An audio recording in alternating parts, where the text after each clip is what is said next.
Bueno, bienvenidos a 8910. Agradecemos a todos los que nos estén acompañando. Desde ya le pedimos a los que les gusta este programa, pongan a través de Facebook me gusta, a través de Canal TV1, Toda la Verdad Primero, o si no a través de YouTube, que si se suscribe en YouTube también nos ayuda a viralizar y llegar a más lugares. Así que agradecemos a todos los comentarios del programa pasado. Hemos recibido muchos comentarios y realmente se los agradezco, algunos con algunos cuestionamientos que iremos analizando sobre la marcha, particularmente porque hemos tenido la visita de Santiago Roque Alonso, con el cual hemos dialogado sobre esta línea, ¿no es cierto?, que él planteó de Caseros Malvinas, ¿no?, la derrota argentina. Fue muy interesante, fue muy importante. Los que no lo hayan visto, les sugiero que entren en los programas anteriores y va a poder por lo menos ver, entender, clarificar algunos puntos, y si tiene algún comentario nos gustaría que lo pongan. Como estamos en época todavía post 2 de abril, ¿no?, de la recuperación de las Islas Malvinas en 1982, este programa surgió como un interés de decir ¿por qué nos enfrentamos a Inglaterra? Más allá de que lleva 150 años ocupando nuestras Islas Malvinas y que hubo numerosas gestiones en diferentes épocas, en la época tanto de Juan Manuel de Rosas como en épocas posteriores, hasta que se sale, digamos, la resolución 1065 de las Naciones Unidas, donde insta a ambos gobiernos a resolver el tema de la soberanía. Inglaterra pone siempre sus trabas, hasta cierto punto había cierto interés en que las islas volvieran a la soberanía argentina, digamos, en un paso acorde, hasta que, bueno, le llegan informaciones que en la plataforma submarina y en el alrededor de Malvinas había petróleo, y había mucho petróleo. Ahí cambia su estrategia, cambia su política y entra a jugar otros intereses. Pero Inglaterra siempre tuvo interés sobre la Argentina. Tuvimos las 2 invasiones inglesas en 1806 y 1807. Pero también fue uno de los promotores de todas las independencias iberoamericanas, particularmente en América. Siempre tuvieron interés en quebrar el mercantilismo español, ¿no?, porque era una forma de favorecer, a través de ellos que eran dominantes de los mares, su influencia comercial. Y el interés que tuvieron siempre ellos fue el punto de vista comercial y, por supuesto, los intereses británicos, que siempre están por encima de todo. Particularmente en esto vamos a abordar este tema, un poco de cómo Inglaterra viene influenciando, qué intereses fueron jugando para los británicos así. Aquí vemos que también se infiltran las logias masónicas, que de alguna manera son como si fueran una especie de agregaduría comercial, ¿no es cierto?, y cultural, que es la que trata de imponer determinados cánones en la América hispana, América católica, y bueno, no ha parado Inglaterra desde entonces en tratar de socavar y entrar. Si no entraba por la fuerza, entraba por el comercio; si no entraba por el comercio, entraba por la influencia, llamémoslo, educativa, informativa, cultural, etcétera. Como todo esto nos involucra mucho, invité para que tengamos esta conversación muy agradable, que tiene que ver no solo con esta influencia inglesa en nuestro continente, en nuestro país, contra determinados personajes a los cuales consideraba Inglaterra como caóticos, que había que defenestrar, ¿no es cierto?, como el caso del apellido Perón, Juan Domingo Perón, Isabel Perón, Eva Duarte Perón. Y después lo que nos lleva en la Segunda Guerra Mundial, nuestro rol, el conflicto en Malvinas, en fin, vamos a tocar un poquito hasta el hoy, ¿no?, y qué se pergeña de acá al futuro. Y para este tema tuve el gusto de invitarlo a un gran amigo que siempre ustedes ya lo conocen, amigo de la casa, que es el periodista Patricio Lons. Patricio, muchas gracias por estar acá. Gracias por invitarme. Patricio, es un placer, y por supuesto me gustaría que vos, que has incursionado un poquito en estos temas, creo que muchos de nuestros televidentes son ávidos en este tema, porque tenemos un perfil nacionalista, como bien lo conocés, peronista, nacionalista, católico, es decir, embuimos en un canal una cantidad de programas que todos aspiramos casi a la misma línea de pensamiento. Pero quisiera que nos relataras un poco de qué es lo que es tu percepción como periodista, o las investigaciones que has hecho en esta influencia británica sobre América. Mira, la influencia se nota casi desde el comienzo. Se dice que incluso entre los primeros adelantados había algunos ingleses que estaban infiltrados. El mismo genovés Caboto luego termina anglificando su apellido. Los Cabot, que son una familia bastante distinguida en la costa este norteamericana, descienden de él. Hubo siempre personajes que incluso hubo buques ingleses en la época de Pedro de Mendoza y Garay que trataron de entrar acá al Río de la Plata. Y la primera invasión que tenemos a Buenos Aires es 1762. En realidad, en aquel momento estaba el gobernador Ceballos, luego virrey, pero en aquel momento era gobernador dependiente del virreinato de Lima. Éramos, en cierto modo, todos limeños. Y él recupera Colonia del Sacramento, de mano de los portugueses, que de alguna manera trabajaban en acuerdo con Inglaterra.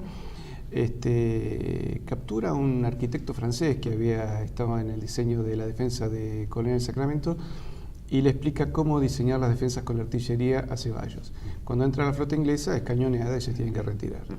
Para todo el siglo XVIII vos ves ya un intento de Gran Bretaña. Hay un documento de 1711, ¿no? Manifiesto para humillar al Imperio Español, que había sido editado en Londres. Y luego vos tenés intentos muy concretos. 1741, una flota bajo el mando del almirante Vernon, con 30.000 hombres, trata de tomar Cartagena de Indias, que es la actual Colombia, ¿no? Que en aquel momento era virreinato de Nueva Granada. Y el almirante Blas de Lezo, un español que tenía menos de 3.000 hombres.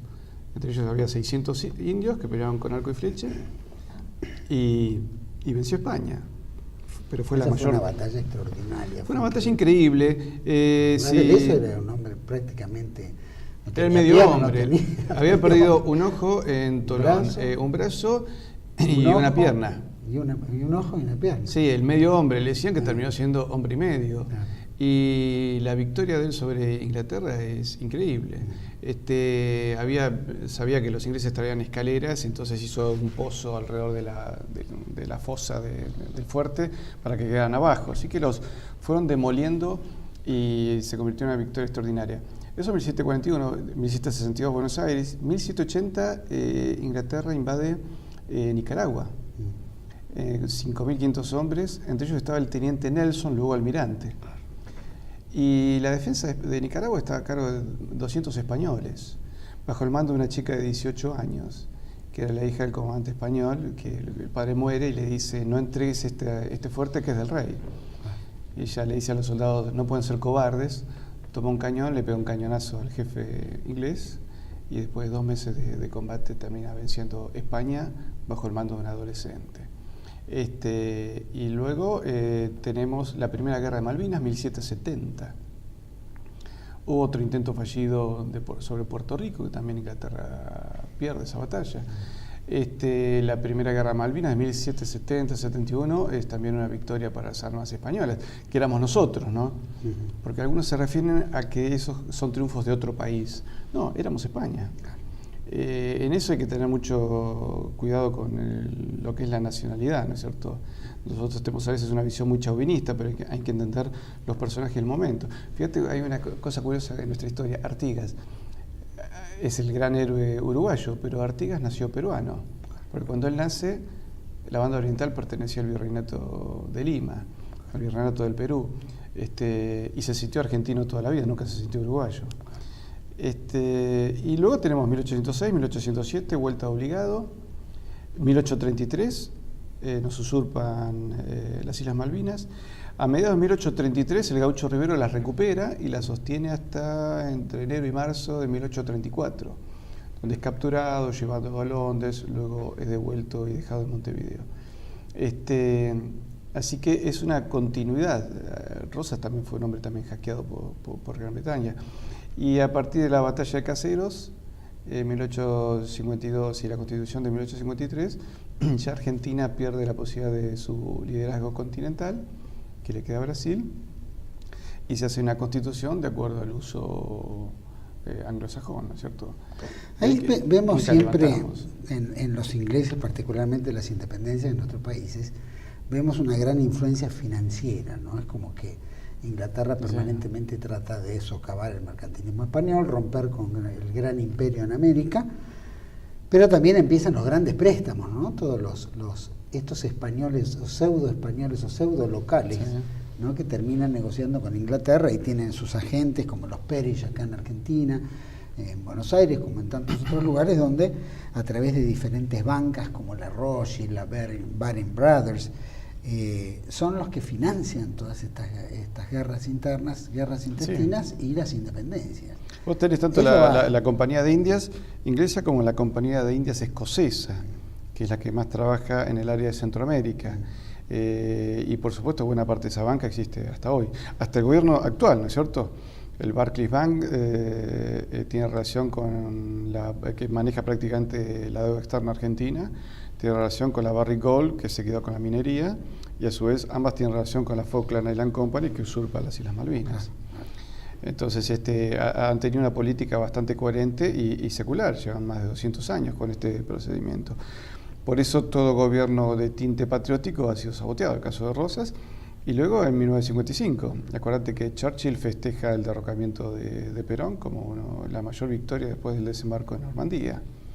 Eso es curioso, ¿no? Cuando los ingleses los entendemos como que tienen, no digo doble estándar, pero están en los dos lados del mostrador, ¿no? Siempre defendiendo los intereses británicos por sobre todo.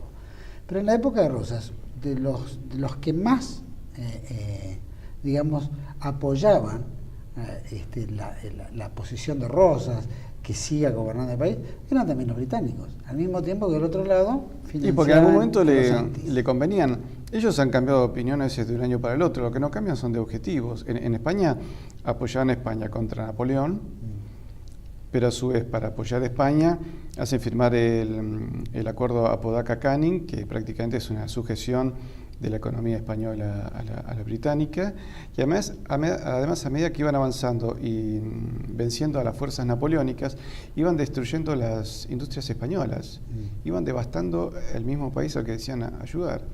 Y por otra parte, hay un momento, por ejemplo, ellos apoyan la Revolución de Mayo, es una revolución inglesa en realidad la Revolución de Mayo, estaba la flota inglesa acá en Buenos Aires y buena parte de los miembros de la Junta tenían relación directa con ellos, por supuesto en desmedro de los intereses nuestros, se quedan con todo el tesoro, primero lo roba Beresford y luego se pierde entre junio y fines de 1810.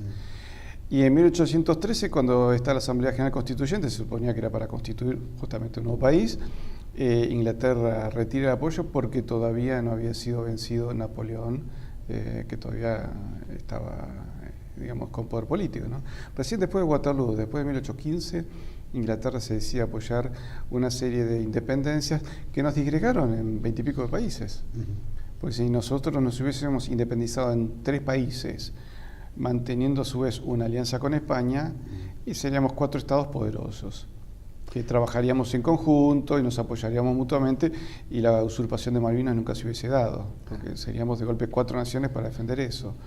Pero en realidad nos disgregaron y nos fabricaron a su vez diferencias. Fíjate, permanentemente diferencias con Chile.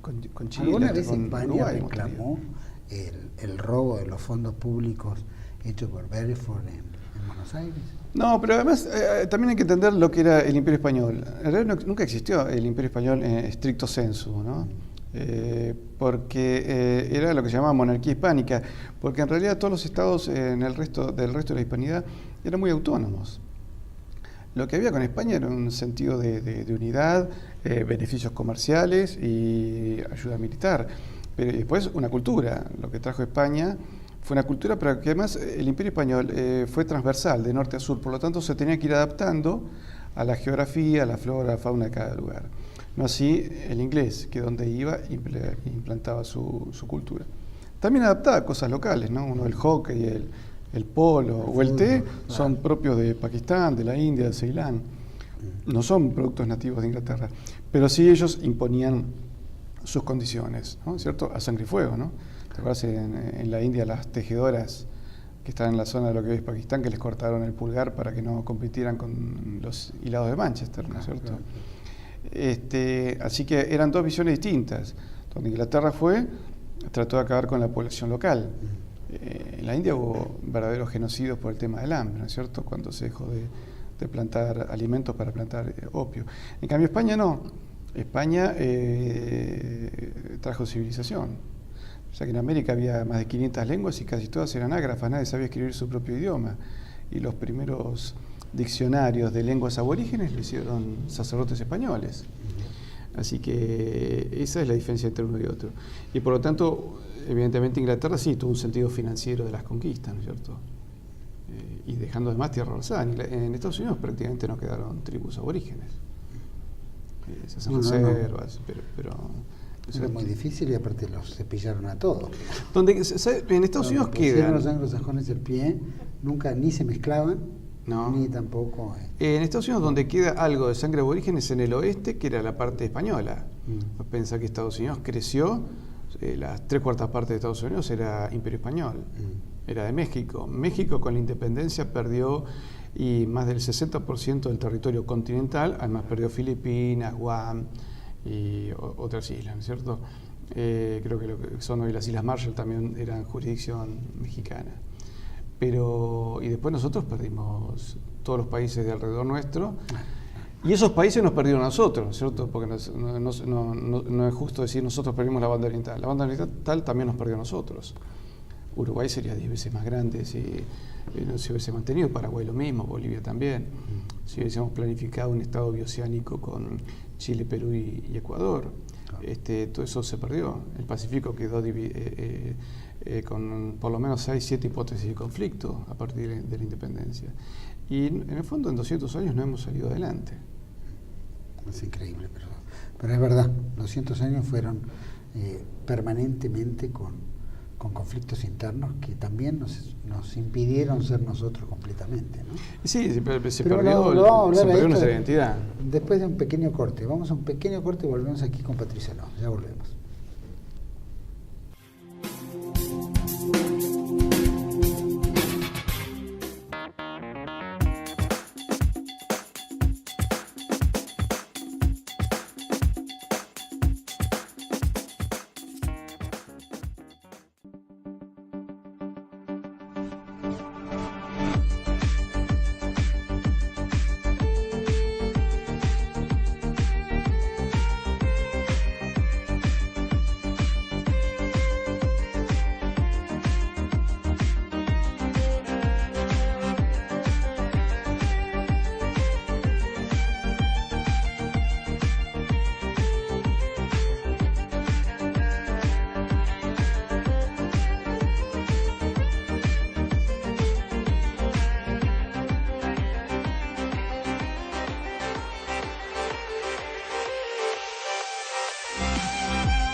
Bueno, seguimos aquí en 8910 con Patricio Alonso. Patricio, había quedado medio pendiente en el bloque anterior, que medio hablábamos de la identidad también, ¿no?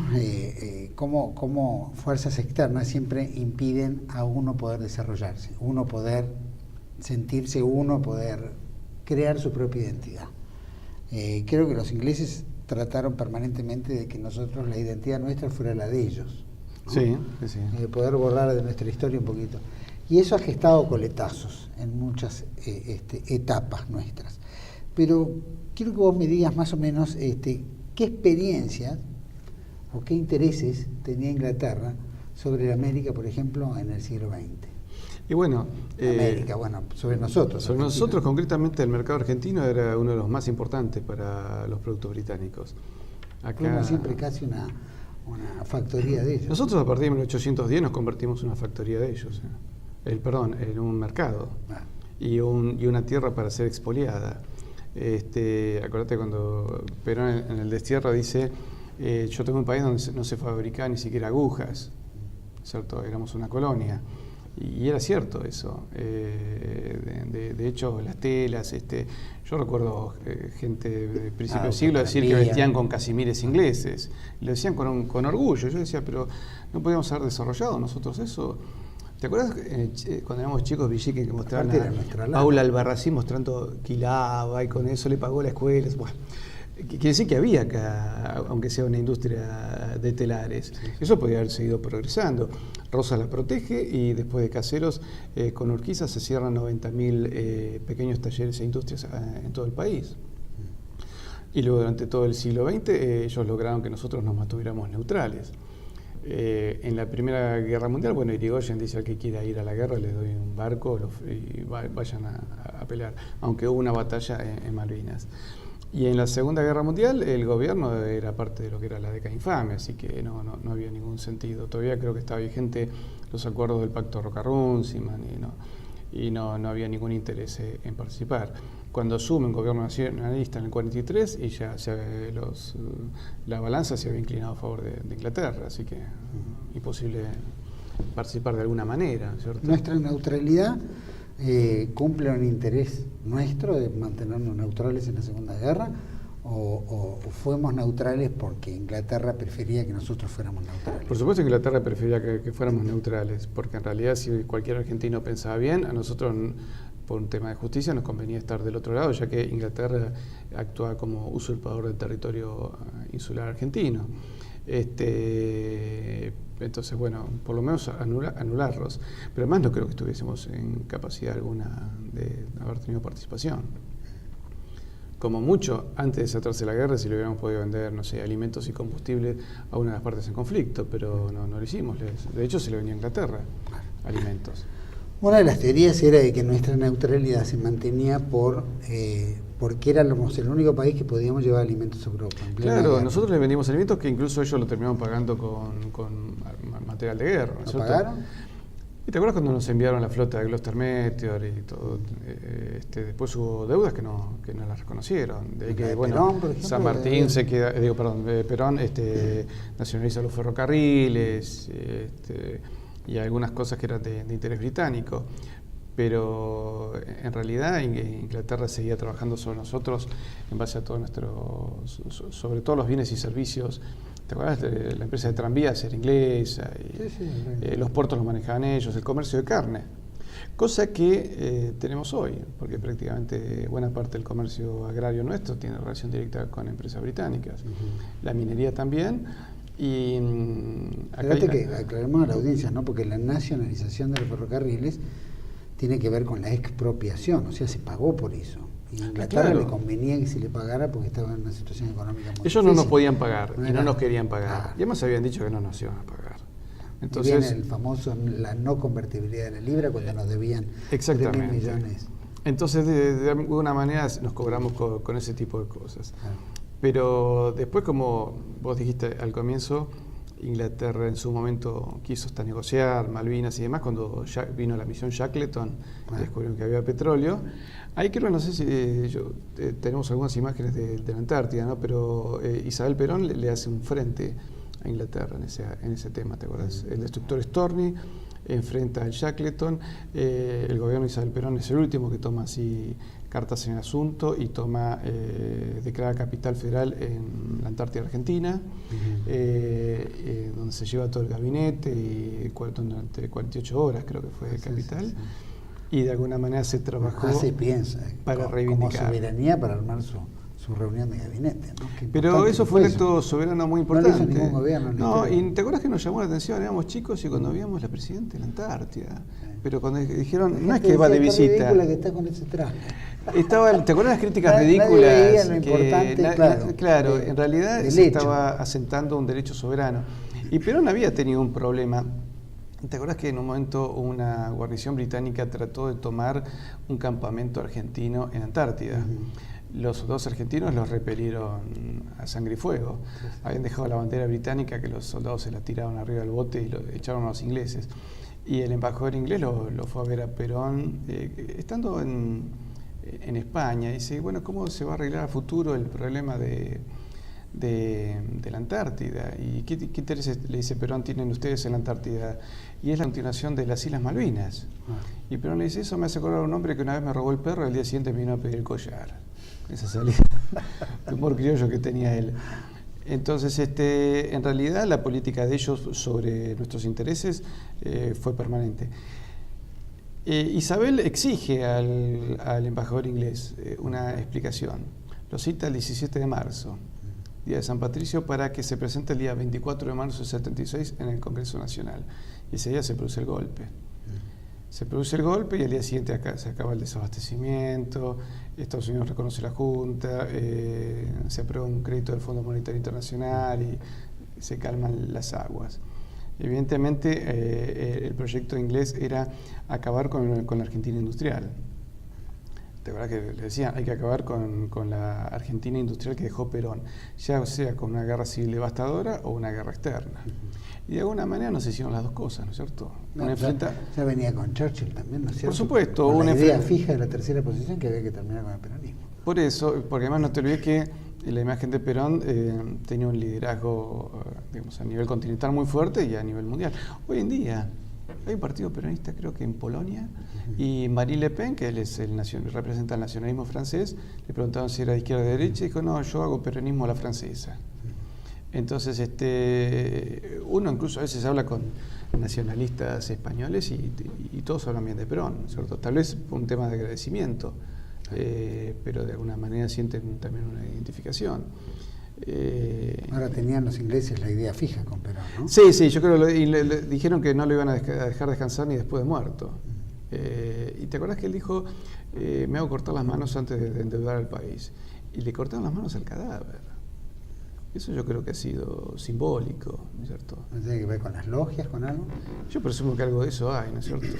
Nunca se pudo investigar a fondo ese tema, ¿no es cierto? No, pero acá las logias argentinas han reconocido su participación desde la Revolución de Mayo y una serie de situaciones. Belfort, cuando estuvo prisionero acá, fundó dos logias, creo, la Independencia y la Southern Cross, ¿no? La Cruz del Sur. Pero sobre todo la Independencia, donde está buena parte de las personas que figuran en la primera Junta de mayo de 1810 tuvieron participación directa. Y Inglaterra lo primero que hizo fue quitarle el metálico al supuesto gobierno patrio que teníamos, ¿no es cierto? Nos hizo endeudarnos en pocos meses. El virreinato entre 25 de mayo de 1810 y fin de año ya estaba endeudado. Nacimos mal. Y en fondo no. El préstamo Brad, ¿no? Sí, pero incluso la independencia de Perú se independiza e inmediatamente queda endeudado con Gran Bretaña. Y en 1825 todas las naciones que se habían independizado de España firman tratados de libre comercio con Gran Bretaña y todos fueron en desmedro de nuestros intereses. Pero fue perjudicial para México, para Centroamérica, para Colombia, para Venezuela, para nosotros, para Chile, para Perú. Todos los gobiernos argentinos desde, digamos, el siglo XX, llamémoslo, tuvieron que tener alguna especie de beneplácito británico como para decir, pueden gobernar.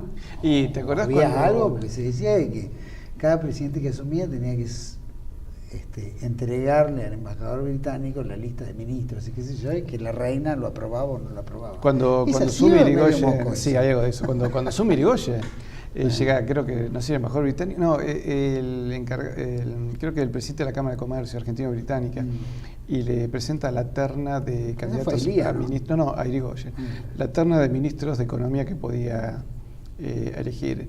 Irigoyen ni siquiera quiso verlo. Dijo, en Argentina el ministro de Economía lo decide el presidente de la Nación Argentina. Y se puso muy firme. Irigoyen se puso firme también en la batalla, ¿cómo se llama?, en el tema de la independencia, y en algún momento hubo un amague de Gran Bretaña hasta atacar a la Argentina. Irigoyen dijo, cada argentino se va a armar como un solo hombre para enfrentarlos. Así que pero sí, después de la década infame eran todos de alguna manera elegidos en la Cámara de Comercio. El presidente Roberto M. Ortiz fue elegido en la Cámara de Comercio argentino-británica. Y después el Banco Central y el Banco Nación tenían relación directa de alguna manera con la banca británica. Fue el estímulo de la banca central británica la que estimula a los bancos centrales en América, ¿no? Particularmente en nuestro país. También, pero en el siglo XX, ¿quién es el que más oposición le hace a Inglaterra? Digamos, se planta... Irigoyen y Perón, eso es notorio. Hay cosas también para reconocerle, por ejemplo, al doctor Ilía. Ilía es el primero que ordena diseñar con la Armada una hipótesis de conflicto por Malvinas, porque ya había recibido una advertencia de que podía haber problemas. Y de hecho, creo que es durante su gobierno que se hace una misión con un submarino, creo que estaba bajo el mando del capitán García, que luego va a Malvinas, a la guerra de Malvinas como almirante, que es aquel que les dice a los ingleses: manden al Principito y vengan a buscarlo. Claro. Fue García. Y que, bueno, en el año 65, creo 66, con su submarino argentino, desembarca en Malvinas, hacen un camino sobre el terreno y se vuelven, ¿no es cierto? Que hay un kelper que los ve, entonces esto, para no hacerle daño al kelper, lo emborrachan, lo dejan dormido y se vuelven. Pero sí, Ilía tuvo concretamente algunas decisiones en defensa. Pero la de la hazaña soberanía principal que tenían los británicos era con Perón. Sí, yo creo que el odio que ¿Por tenían. qué? Pero no es el llamado de la tierra, reemplaza los negocios británicos para producirlos nosotros mismos. Es el subsuelo de la patria sublevada, como decía Carolina Ortiz. Sí. Claro, es el hombre que trata de poner frenos. Eso que Perón, por supuesto que tuvo errores.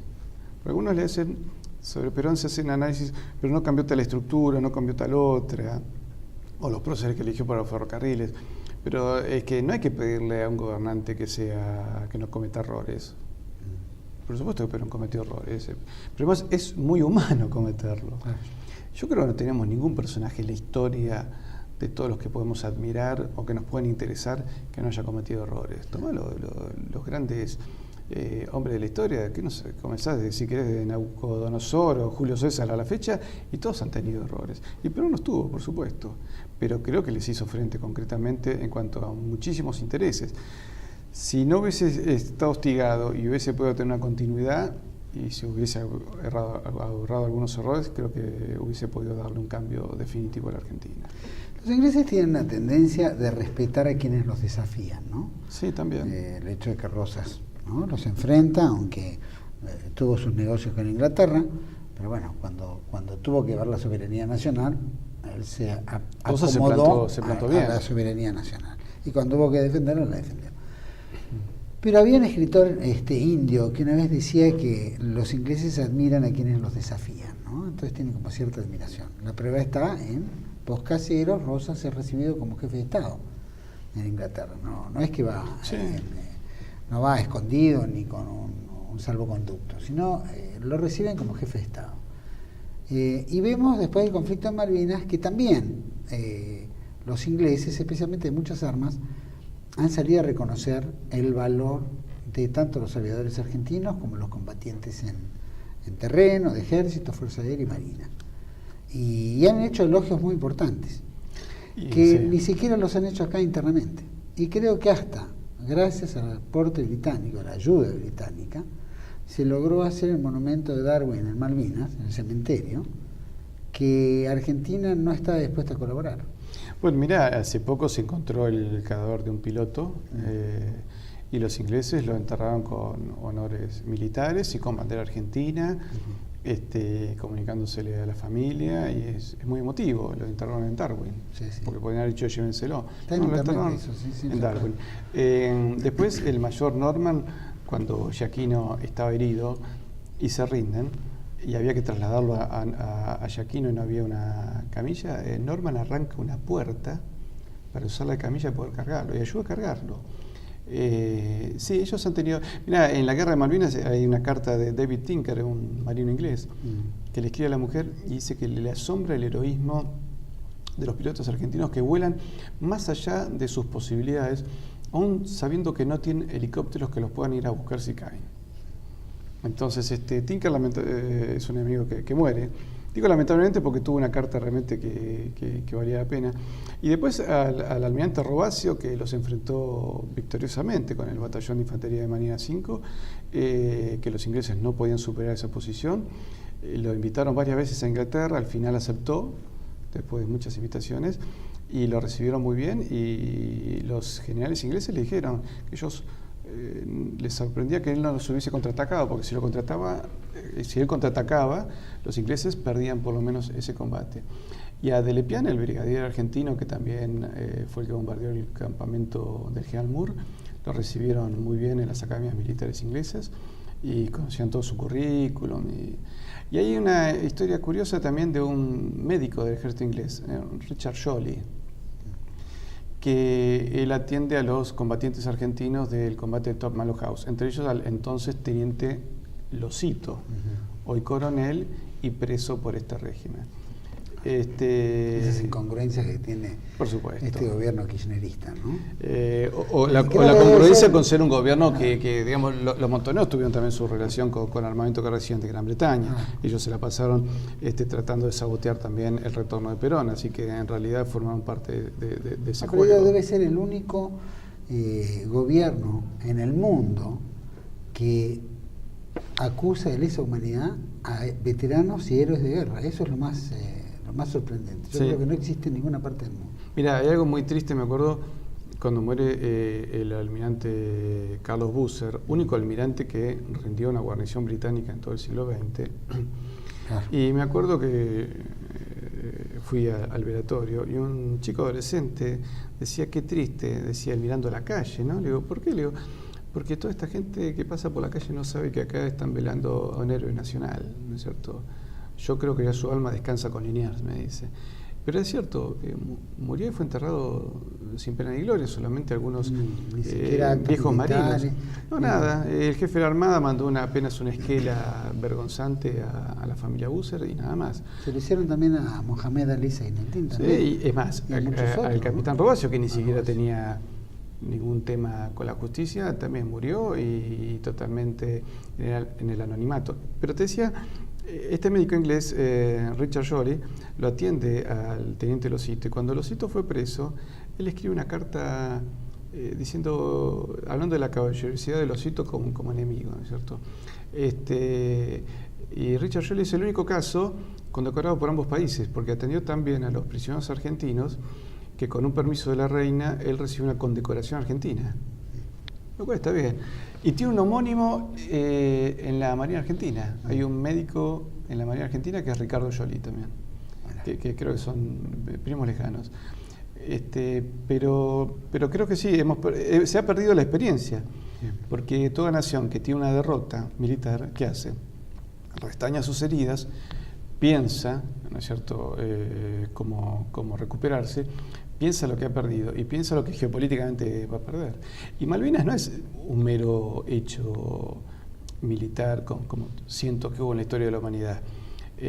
Malvinas es la llave del paso interoceánico, por donde pasan 200.000 buques por año, es la llave a una riqueza petrolera muy importante. Si vos me dices los 60.000 millones de barriles de petróleo y agregale valor, y son 100 veces el Producto Bruto argentino. Suponete que lo extraigan en 100 años, nos van a robar una Argentina por año. Entonces, mientras seamos tierra de expolio, no tenemos posibilidades. Creo que de alguna manera también los ingleses tienen que entender que esta actitud los va a llevar a permanentes confrontaciones. Creo que la Inglaterra actual no tiene nada que ver con la Inglaterra fundacional. Los países van variando de acuerdo a los intereses. La Inglaterra artúrica con la Inglaterra anglicana no tiene nada que ver, ¿no es cierto? La Inglaterra anterior es parecida a nosotros, y la Inglaterra esta mercantilista no tiene nada que ver con nuestra Argentina, ¿no es cierto? No tiene nada que ver ni con ellos mismos. Claro. Bueno, ellos han perdido su identidad como la hemos perdido nosotros. La identidad argentina, que es básicamente hispano-católica, que siempre reivindicaba la soberanía política, la independencia económica, la justicia social, la educación para todos, que eso es herencia también de la Iglesia, esa Argentina corajuda, hereda también del orden romano, de la filosofía griega y de la fe de Tierra Santa. Eso se ha perdido en un proceso sistemático que llevamos de más de 30 años de una democracia colonial y desmalvinizadora. De ahí que se busca desmalvinizar, ¿no es cierto? Ahora vamos a ir un pequeño corte y dejo picando un poco qué es lo que ha alterado nuestros intereses después de la Guerra de Malvinas, ¿no es cierto? Y el Acuerdo de Madrid y todas estas cuestiones que han, en fin, han cimentado en contra de los intereses de la patria. Volvemos enseguida con Patricio Alonso.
Bueno, seguimos aquí en 8910 con Patricio Lonzi. Estamos hablando un poquito de todo esto de Inglaterra y todo. Y me gustaría, Patricio, que medio hablamos en el bloque anterior, pero que lo dejamos picando, es ¿qué intereses quedaron en juego? ¿Qué otros intereses están en juego después de Malvinas? Porque tengo entendido que tenés 2 hermanos que fueron combatientes. Sí, yo tengo 2 hermanos Marinos, que se destacaron, uno estuvo el 2 de abril de 1982, era el jefe de máquinas del Cabo San Antonio, incluso el almirante Busser lo menciona en su libro, y otro que era aviador civil y se incorporó a la aviación naval y colaboró, se destacaron muy bien los 2. Y tengo una... O sea que no estás hablando de Inglaterra así superficialmente, sino un poquito como que lo tenés encarnado en la familia. Y además vos sabés, Juan Manuel, tenemos antepasados que han estado, ¿no es cierto?, envueltos obligados y caminaban por Buenos Aires durante las invasiones inglesas. Pero además tengo una anécdota curiosa sobre la Primera Guerra Mundial, que te acordás que en diciembre de 1914, hubo una batalla por las Islas Malvinas entre la flota del almirante Graspe.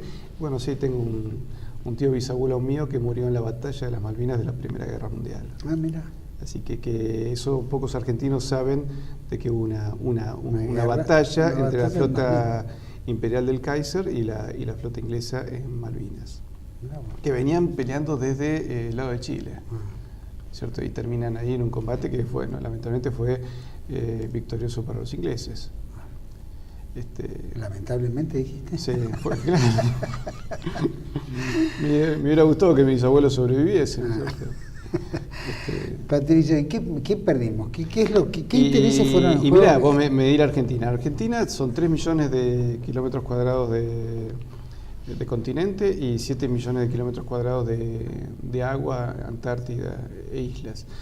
La Antártida prácticamente está perdida. Diciembre del año pasado, Inglaterra la nombró como tierra de la reina Isabel II.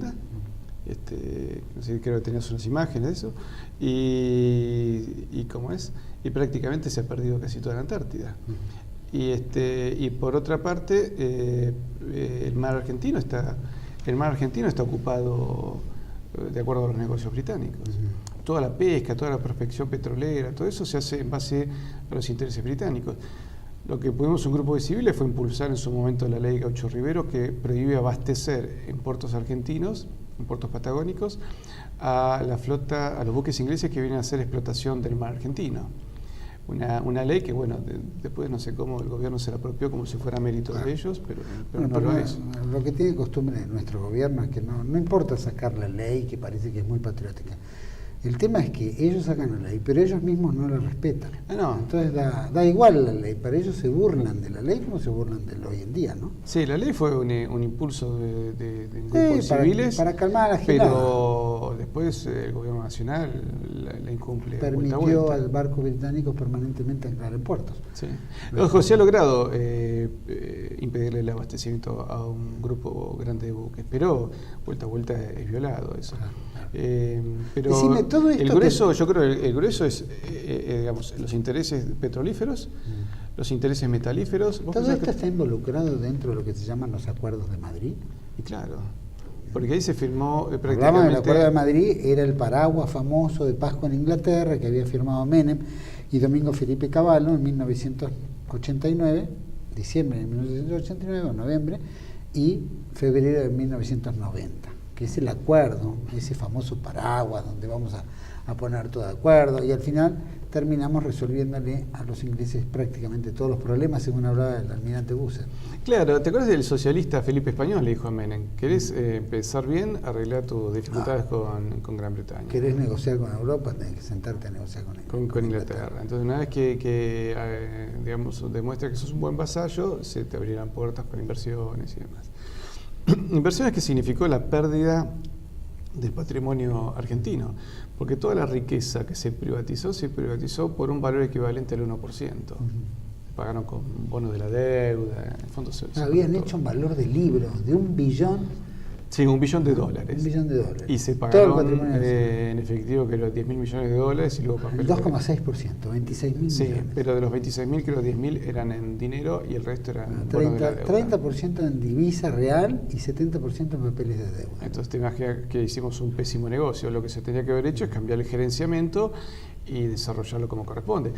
como ha hecho Rusia. Rusia, que venía del Estado soviético, bueno, las empresas de energía les cambiaban el gerenciamiento, prácticamente privatizaron el gerenciamiento y toda la riqueza le queda al pueblo ruso.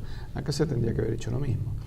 Pero por eso te digo, se perdieron todas las empresas del Estado más importantes, se cerraron prácticamente buena parte de las fabricaciones militares, cuando en una se saboteó, la de Río Tercero, porque bueno, parece que ahí había cosas que implicaban también al gobierno de Menem, y se pierde la Antártida. El mar argentino es explotado en su riqueza ictícola por empresas que le compran licencias a Gran Bretaña. Con ese pago Gran Bretaña sostiene una base militar, y además el conflicto permanece, porque un conflicto desaparece cuando ambas partes dicen que no quieren conflicto, pero Inglaterra dice permanentemente que quiere un conflicto con Argentina. El poner una base militar en Malvinas con casas que pueden sobrevolar territorio argentino, como ha pasado, han sobrevolado casas ingleses que han despegado de Malvinas, pasaron arriba de Tierra del Fuego, bajaron en Chile, cargaron combustible y volvieron a Malvinas. O sea, pueden penetrar profundamente en el territorio argentino. Y el Tratado de Madrid prohíbe nuestro desarrollo de Fuerzas Armadas. Tenemos que pedirle permiso a los ingleses para comprar material bélico y tenemos que darle la nómina de los militares argentinos que están destinados en la Patagonia y avisar de todas las maniobras que nosotros realizamos. ¿Ellos tienen que hacer lo mismo con nosotros? Claro que no. Por supuesto que no. Ellos hacen lo que quieren y nosotros actuamos como buenos subordinados. Y este gobierno que se declara tan nacional y popular... País ribereño. Exacto, y no corresponde. Y el gobierno que se dice tan nacional y popular termina avalando todo este tipo de cosas. Ahora nos ponen contentos porque el billete de 50 pesos va a tener Malvinas, pero eso va a ser también para emisión monetaria. Es alegórico nada más. Y es para emitir más dinero y sostener el Estado. Sin cambiar, sin aumentar la numeración, ¿no? Sin pasar a 500 pesos o 1000 pesos, como sería lógico. Inventaron un billete secundario. ¿Vos crees que este gobierno tiene interés de arreglar el tema de soberanía con Inglaterra? Mirá, yo creo que si vos querés arreglarlo de acuerdo a los intereses argentinos, tendrías que tener una educación que promueva realmente el amor a la patria y la verdadera capacitación y la cultura, tendrías que tener una economía que implique el desarrollo argentino en todas sus posibilidades, tendrías que tener un plan militar para desarrollar fuerzas más poderosas, tendrías que tener una política más inteligente hasta con los kelpers y tendrías que tener una política con algunos estados limítrofes para que nos apoyen permanentemente en este reclamo, ¿no es cierto? Ellos están al tanto, porque ellos a veces parece hasta una broma, ¿no? Dicen que Argentina se está preparando militarmente, entonces que corren riesgo la supervivencia de los kelpers. Si nos estamos preparando para una guerra, creo que lo disimulamos muy bien, ¿no es cierto? Yo creo que hoy aparte suena hasta absurdo, porque la sobrina de Berbisky es la que aprueba los pliegos de los ascensos. Está justamente encargada de personal o algo por el estilo, tiene un puesto clave en el Ministerio de Defensa y en el Ministerio de Relaciones Exteriores.Ella está en el área de derechos humanos, entonces ella decide quién asciende y quién no asciende. En el fondo, porque dice no me gusta que ascienda tal oficial y le arman una carpeta sobre derechos humanos. El padre de ella trabajó durante 25 años en la Embajada Británica. Claro, el padre de ella es inglés, ¿no es cierto? Y además dicen que se trabajaba para el espionaje británico. Por lo tanto, esta chica, como Berbisky, evidentemente ninguno de ellos creo que tenga ningún sentimiento patriótico por la Argentina. Ella creo que es ciudadana británica. Bueno, eso quiere decir, aparte de que los británicos controlan cada tanto, verifican cada tanto, están perfectamente al tanto que nosotros no tenemos capacidad de tiro de más de una hora. No, yo creo que... No sé, eso era hasta hace unos años atrás, ahora pero mirá, que será menos. Fíjate lo siguiente, hemos tenido a la fragata Libertad en un estado olímpico, ya el argentino se ha olvidado, pero Ghana, un país del cuarto mundo, nos retuvo la fragata. ¿Cierto? Y eso que, es más, Ghana nos advirtió que no entráramos porque había una orden internacional y vos sabés que Ghana es el equivalente como al... Parte del Commonwealth. No, pero además es el puerto de entrada más importante de África. Entonces para ellos cada dársena es importante para tener un buque mercante, no tener un buque parado. Los mismos ganeses advirtieron que no fuésemos. Y sin embargo el gobierno le ordenó al capitán de la fragata que fuera y se instalara. Bolivia parece ser que ha avanzado sobre el territorio argentino y en una situación un poco clara y tampoco se ha hecho nada. creo que tendríamos que tener con Bolivia también una política de verdadera amistad, en fin, otro tema, pero tampoco permitir que avancen sobre nuestro territorio. ¿Por qué crees que todos toman... Creo que en realidad con un equipo de Boy Scouts tomás la Argentina. ¿Por qué crees que toman a la Argentina a la chacota, digamos, en broma? Porque Uruguay dice lo que dice, Paraguay está predispuesto a cortar los grifos de energía si Argentina boicoteaba no sé qué en el Mercosur contra Paraguay, Bolivia incursiona, Chile, bueno, está quieto porque tiene tantos terremotos, pobres los hermanos chilenos que no tienen tiempo de dedicarse ahora a molestar a otro, como lo hicieron con nosotros. Pero bueno, cuando vos ves que Brasil, de alguna manera estamos en relaciones idílicas, fuera de que el comercio está permanentemente boicoteado por parte nuestra, ¿vos crees que pasa eso? ¿Por qué? ¿Porque no tenemos fuerzas armadas? ¿O porque la política exterior es mala? ¿O porque el gobierno nuestro son una manga de payasos? ¿O porque son todos... Mira, creo que hay dos cosas. Uno, primero, Argentina es apetecible justamente porque es rica. Nos roban porque somos una nación rica. Y después, burlarse de nosotros es fácil con personajes como los que nos gobiernan. Vos pensás que la Presidenta de la Nación se burló de los vecinos y de los estudiantes de La Matanza en una universidad extranjera. ¿Te acuerdas? Estando en Harvard, se burla de los vecinos de La Matanza. ¿Vos te imaginás, no sé, Obama dando una conferencia en la Universidad de Oxford, en Gran Bretaña, y burlándose de los estudiantes del MIT o de Harvard? Yo creo que tiene que presentar la renuncia al día siguiente. A cualquier State College, ¿no? De cualquier... Pero no se hubiese podido burlar de nadie, no le hubiese entrado en la cabeza. Entonces, cuando tenés una presidenta que va a África y se pone a bailotear y todas sus acciones parecen de una persona que no está en sus cabales, vos ves a Dilma Rousseff, uno puede tener diferencias ideológicas, pero se nota que sabe lo que está haciendo y sabe cómo maneja su país. La clase dirigente chilena ha sido una clase dirigente coherente con sus intereses. En cambio, acá tenés un gobierno que es payasesco. Toda la clase dirigente nuestra. Se ha visto el otro día en las fotos en el Parlamento el vicepresidente Boudou jugando con un tablero electrónico mientras la gente estaba votando o opinando. También tenemos... No tienen las cosas que dicen Capitanich y Kicillof, que parece que hablaban de otro país.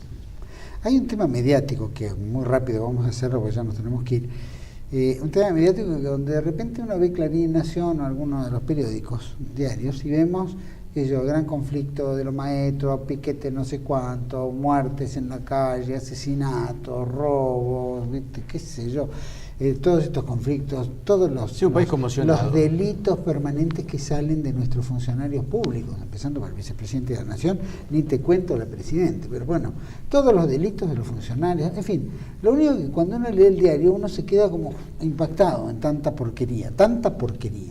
Y de repente hay un cuadrito en algún lugar de la página donde aparece la realeza inglesa, entonces vos ves toda la perfección, todos vestidos como si fuera en un cuento de hadas, ¿no? Un cuento de ese del príncipe fantástico. Y vemos determinado orden. Entonces genera es como que nos van imponiendo que Inglaterra es un país serio, más allá de que lo sea en sus intereses, pero también tiene sus problemas internos y tan payasescos como los nuestros, porque la mayoría de los funcionarios públicos son todos degenerados. Bueno, ellos, la clase dirigente política ha dado varios escándalos. Degenerados, etcétera. Pero a la imagen al impacto visual, al impacto mediático... Nos hacen creer que es bueno ser, en el fondo, una colonia. Claro, entonces te ponen a la princesa de Holanda, es decir, ponen algo fantástico en contraposición a lo que en realidad está ocurriendo acá. Porque ellos, de hecho, tienen una dirigencia política profesional y seria, si no nos podían dominar. Sí. Tan seria que han logrado meternos durante 30 años gobiernos en el fondo proclives a sus intereses. Lo que uno tiene que hacer es no confundirse, decir, bueno, ellos son serios, pero eso no quiere decir que yo tenga que ser parte de ellos. En todo caso, tengo que ser tan serio como ellos para poder defender nuestros intereses. Si no, confundimos nuestros intereses con los ajenos y terminamos entregando nuestros intereses. Así se ha manejado la clase dirigente y así, de alguna manera, la opinión pública argentina, que ha rechazado incluso hasta la gesta de Malvinas y demás. La desmalvinización famosa. Claro, y sabes que lo triste es que el argentino no toma conciencia de las posibilidades que tiene Argentina. Porque Argentina, si pusiéramos todo nuestro empeño y nuestra clase dirigente con un objetivo nacional, y seríamos uno de los países más importantes del mundo. Vos pensás que tenemos energía para proveerle a todo el mundo, alimentos para proveerle a todo el mundo, podemos tener pescado, iniciativas sí, en toda la minerales parte marítima. y en lo que es la recuperación del medio ambiente y la biodiversidad, que es uno de los temas más graves que va a tener el planeta en el siglo XXI. Entonces, ahora, si nosotros no tomamos iniciativa para ese tipo de cosas, en 30 años, yo no sé si no dejamos de existir. Es más, Sarkozy dijo, estando en Buenos Aires, o Argentina en 30 o 40 años, o es una potencia o deja de existir. No tenemos opción, no podemos tener gobiernos a medias tintas, no podemos tener ya más gobiernos mediocres, si nuestros hijos o nietos prácticamente van a vivir en otro país. ¿Vos crees que el cambio... Nuestro país va a ser otro, va a tener otra bandera, otro nombre. El cambio del país, ¿vos crees que será acorde? ¿Sí? ¿Cómo te lo imaginás? Es decir, en algún momento nosotros tenemos que cambiar, en algún momento algo se tiene que dar. Y si no, hasta la propia desaparición. Pero, ¿cómo individualizás o no por deseo, sino cómo verías el futuro? Mira, por el camino que vamos, yo creo que vamos a un estado fallido, a un narcoestado fallido que podrá llevar 10 años. Ahora, yo creo que si viene un criollo a mandar estas tierras, como decía el Martín Fierro, el pueblo argentino lo va a seguir y va a aceptar un liderazgo patriótico, y en 10 o 15 años, en vez de ser un estado fallido, seríamos un país muy poderoso. El famoso hombre de gris, por ejemplo. ¿Te acuerdas de alguna de esas profecías que dicen, ¿cierto? Don Orione también habla de unas profecías que en el fondo muestran una situación trágica en lo inmediato, pero un final feliz, ¿no es cierto? Dios quiera que sea así, faro del mundo. pero Dios y la Virgen lo permitan, ¿no es cierto? ¿Argentina será el faro del mundo o la geografía que quede que ya no será más Argentina? Bueno, espero que sea Argentina, esta tierra que tiene un nombre luminoso, ¿no? Tierra del Plata, ¿no es cierto? Tierra de la Plata, y que sea un futuro próspero donde recuperemos nuestra identidad. El argentino, si no entiende, el argentino yo creo que no sabe lo que es la Argentina, cree que es un límite geográfico, ¿no es cierto? Tiene una suerte de nacionalismo tipo de inmobiliaria, ¿no? Un terreno, no, la Argentina también es heredera de una cultura.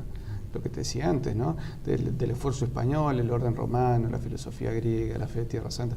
Eso es la base de la argentinidad. No tenemos 200 años, tenemos 400. Tenemos sí, desde 1520, cuando Hernando de Magallanes baja en lo que es Bahía San Julián. Años, en breve cumpliremos 500 años. Sí, en Bahía San Julián se celebra la primera misa y curiosamente de esa bahía, 5 siglos después, despegaron nuestros halcones para batir a la flota pirata. Así que tenemos que medirnos en esos 500 años y en la herencia que traían aquellos adelantados que conformaron Argentina. Patricio, te agradezco muchísimo por haber estado. Fue muy rica la conversación, creo que con todos los televidentes o los que nos ven, estamos en sintonía con este espíritu, ¿no? Ojalá que este espíritu haga pie.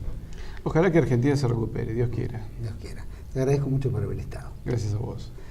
A todos ustedes les agradezco por habernos acompañado. Por supuesto, ya sabes, si les gusta, ponga me gusta. Si le parece, a través de YouTube, suscríbase. Y como última reflexión, que muy bien decía Patricio Lonzi, que tenemos una historia muy vasta, muy larga con los ingleses, que hay que respetarlos, por supuesto, porque son una nación grande y son una nación importante y han conquistado el mundo y son un imperio y tienen sus tradiciones y sus formas y buscaron todas las lógicas y logísticas para poder ser más fuertes, ¿no? Es la ambición del hombre, la ambición de las naciones, ser fuerte. Ahí está nuestra personalidad, ¿no? ¿Dónde dejamos nosotros nuestra personalidad para poder ser grandes y fuertes? Porque a través de nuestra historia nosotros fuimos perdiendo terreno, inclusive en defensa de España, ¿no? Cuando éramos colonia, cuando fuimos virreinato y por supuesto en la época independentista. ¿Qué pasó? ¿Qué pasó que todo esto se alteró tanto? ¿Cuáles son todas estas influencias también que ya sabemos que existen para evitar que nosotros crezcamos como el ser nacional ideal, que era lo que hubiéramos querido ser, como don Juan Manuel de Rosas hubiera deseado, como hubiera deseado José de San Martín, o tantos próceres, llegando hasta Perón y llegando hasta nuestros días a muchos valientes de Malvinas, ¿no? Que pelearon y murieron, y muchos con secuelas que viven, y muchos posmuerte después de Malvinas, y que defendieron la soberanía, es decir, el espíritu de defensa. Es decir, cuando uno muere por la patria, muere porque intenta, integra, forma parte, identifica la identidad. Entonces, cuando eso ocurre, uno se envalentona, es decir, levanta la bandera, crece el pecho, tiene la escarapela, es decir, hay un montón de factores, de sentimientos que hacen juego y que uno se orgullece de la argentinidad.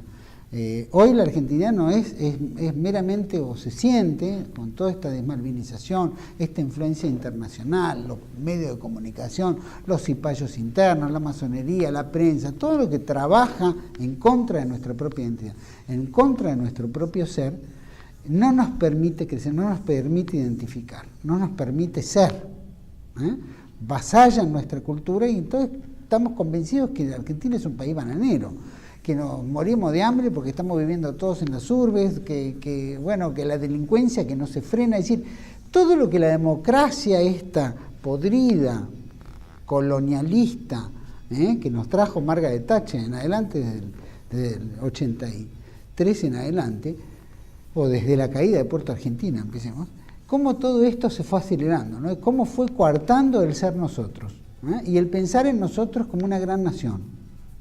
Había grandes lemas en su momento donde decía la Argentina potencia, es decir, seamos conscientes que somos una potencia, y somos una potencia bicontinental, porque tenemos a la Antártida, tenemos grandes mares, la conexión a 2 océanos prácticamente, tenemos la riqueza marítima, tenemos una riqueza territorial, tenemos una riqueza del subsuelo, tenemos una riqueza cultural, histórica, ¿no? Tenemos riquezas riquezas en alimentos. Bien, Patricio venía comentando todo nuestro potencial. ¿Qué pasa que no lo explotamos? ¿Qué pasa que nuestros propios gobernantes, a cual nosotros elegimos, terminan yendo en desmedro de nuestros propios intereses? Tal el grado de desmedro de nuestros propios intereses que trabajan prácticamente para el enemigo. Nuestra democracia trabaja contra nosotros como ciudadanos, ¿no es cierto? Que aspiran, no sé, a que desaparezcamos, a que seamos colonia de vuelta, que seamos un país subordinado a los intereses de otros, y abandonar nuestro ser. Y eso es lo más terrible, ¿no? El tema es no abandonar eso, levantar el pecho, volver a crecer, volver a golpearnos en la cabeza para despertarnos y entender que el país, que la Argentina, es una gran nación y es la nación del futuro. Es la nación que va a ser el faro del mundo. No es que nos tiremos a dormir porque total ya está dicho por Don Orione, o dicho por Garabandal, o dicho por Parlavicini. Depende del gusto que cada uno tenga. Entonces, como vamos a ser el faro del mundo, ¿para qué nos vamos a molestar si en realidad vamos a ser el faro del mundo? Más allá de todo, las predicciones de futuro se basan también en el esfuerzo colectivo de la lucha perpetua para poder llegar a ese objetivo. Si uno no lucha para llegar al objetivo, nunca vamos a lograr justamente ser el faro del mundo. La santidad, el prohombre, el hombre de fe, es moralmente correcto en toda su conducta de la vida, para poder llegar a la vida eterna. ¿No es cierto? No es que yo me confieso y fui un sinvergüenza durante toda mi vida y me confieso antes de morir y entonces voy al cielo. Eso decía mi padre. Estos sinvergüenzas tienen la suerte encima de confesarse antes de morir y encima llegar al cielo. Bueno, está el juicio final, ¿no? Que no se olvida de todo lo que hicimos en la vida, ¿no? Que no engañamos a nadie, ¿no? No lo engañamos a Dios. Entonces tampoco no nos debemos engañar nosotros mismos. Debemos tener una altura moral, ¿no es cierto?, de una conducta moral, para poder llegar a ser el faro del mundo. Alberto Buena en muchos de los programas hablaba de que nosotros tenemos estos íconos de argentinidad, ¿no? Argentinistas, llamémoslo Messi, triunfador del mundo, Maradona en su momento, la princesa en Holanda, tenemos un papa, ¿no es cierto?, conduciendo el Vaticano, en el trono de San Pedro. Es decir, son efectos muy fuertes, ¿no? Son efectos muy fuertes, pero parece como si fuera una cultura light, ¿no? Porque ellos llegaron a través de determinadas circunstancias que no fue por un mérito colectivo argentino, fue por un mérito individual, cada uno y las circunstancias de la providencia que nos va poniendo en el camino, para hacer lo que cada uno llegó a ser. Cada uno se mata para poder ser un gran deportista, un gran intelectual. No hay una cultura del reconocimiento interno. Uno tiene que salir afuera para triunfar, para después ser reconocidos en casa, ¿no? Nuestros propios combatientes de Malvinas, hablábamos con Patricio, ¿no? que fueron más reconocidos en el extranjero que reconocidos aquí en la patria. Que se ha valorado mucho más la heroicidad de la guerra y de su rol en el combate, de lo que hemos sido nosotros los argentinos, que los han negado, ¿no? Han negado en el trabajo, los han negado en su vida cotidiana, los han negado. Paul Trenieri, por ejemplo, el soldado más condecorado de la guerra de Malvinas, estuvo vendiendo estampitas en los trenes para poder sobrevivir, hasta que después le llega una pensión. Pasan 20 años para todo eso, ¿no? Lo agarran de viejo. Es decir, hay muchas cosas que nosotros debemos recapacitar, pero debemos recapacitar no para decir, somos un país bananero y tenemos una cultura así chiquitita en la cabeza, sino que somos grandes, somos importantes en la literatura, en las ciencias, en lo científico, ¿no es cierto?, en nuestra historia, en el coraje, en los huevos que tuvieron para el combate. Es decir, tanto hay en nuestro bagaje cultural, en nuestro bagaje histórico, en nuestro potencial territorial, que es una pena no desarrollarlo. Es una pena morirse de hambre cuando tenemos el plato de comida al lado. Yo creo que todas estas cuestiones hacen al ser nacional, porque hacen al tomar conciencia, ¿no es cierto?, conciencia del país, conciencia de nosotros. Este cierre fue bastante largo, pero valió la pena, porque la conversación con Patricio también nos fue despertando estos genes de que tenemos que revivir, ¿eh? Y tomémoslo en serio. Y este videíto, que capaz que puede llegar a ser medio pesado para muchos, es como un golpetazo de conciencia. No es ser peronista radical, es ser argentino, y ser consciente, y ser honrado, ¿eh? Y tener la moral bien puesta. Y tratar de evitar la corrupción, que no es nuestra cultura. Nuestra cultura será muchas otras cosas. El mate, la vagancia, no querer trabajar, pero están los que pudieron no trabajar. Pero esa mayoría del país se hizo con el trabajo. El peronismo por lo menos rescata al hombre. El hombre argentino es el hombre que trabaja. El buen peronista es el hombre que trabaja. Entonces, tomemos conciencia de que, siendo argentinos, tenemos que levantar el pecho, crecer y exigir que defiendan lo que nosotros defenderíamos en cualquier caso, Eso es lo que nos va a dar el orgullo de ser argentinos. Y eso es una de las cosas que tenemos que recuperar. Tenemos que trabajar muy duro para eso. Ojalá que así sea. Espero que les haya gustado este programa. Los espero aquí en 8, 9, 10. Más 8, 9, 10, que ojalá el 678 pensara como pensamos nosotros. Ojalá pensara en la Argentina grande, y no minúscula, corrupta y degenerada como ellos la practican. Ojalá que así sea. Los espero el próximo martes aquí en 8, 9, 10, siempre por toda la verdad primero. Gracias.